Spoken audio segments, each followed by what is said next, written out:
wuxuu yidhi hooyadan maraykan geey marka waa cuuryaantay markaan geynayay waxaan u malaynayay hooyaday inaan meel fiican u wado caafimaadkeeda kor u qaaday hosbitaallo fiican geynaya laakiin maamadii markaan halka geeyey oo ay sanad joogto waaba cuuryaantayada dhanba marka walaalaha sharafta lagu soo dhawaada programkii nolosha dhabta Ingiriis of Alkhair Education waa programkeeni ahaa socodsii hooyada marka dad badan waxay jooga qurbaha jooga walaalaha sharaftan waa is ognahay hooyooyinkii aabbayaalkii dalka la geeyey badanaa lama socodsiiyo socodkan waa ogtihiin caafimaadkuu qaba nabi sallallahu alayhi wasallam waad ogtihiin siduu u socon jiray iyo siduu mataqaana duulaanka u aadi jiray iyo siduu caasho radiyallahu canha ula tartami jiray iyo socodka caafimaada ku jiro marka inta marina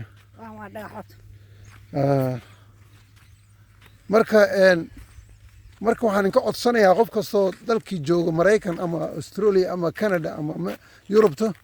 hooyadaa soo kaxay dad barkiisa waxaa laga yaabaa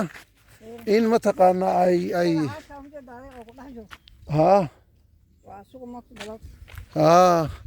dadka badanaa marka waxaa laga yaabaa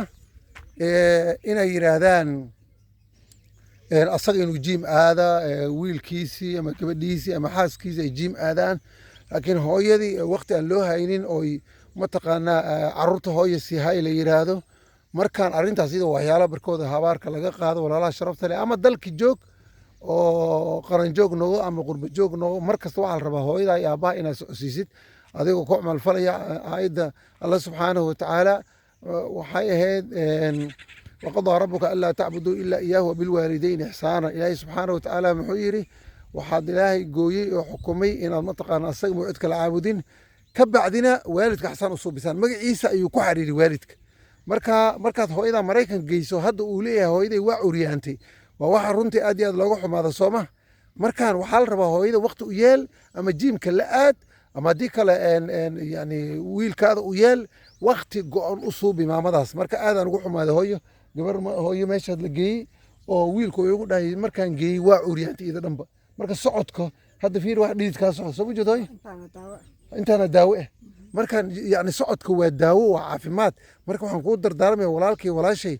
fadla waa ku baryaa weliba dadka qurbaha joogo hooyooyinkaas waa curyaameen abayaalkaas waa curyaameen mar horeba inaad geysameen horta runtii meeshaas meel maaha laakiin haddaadba geysay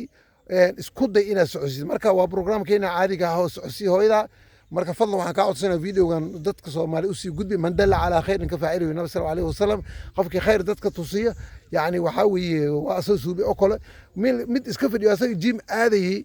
oo de mataqaana asaga naftiisu raaxaynay hooyadiisa faraha ka qaaday laga yaabo inuu daawado ka bacdina oo mataqaana socodsiyo hooyada adina ajir aad ka heshid markaan waxaan idin dadaamayna intaas sida assalaamu calaykum waraxmatullaahi wabarakaatuh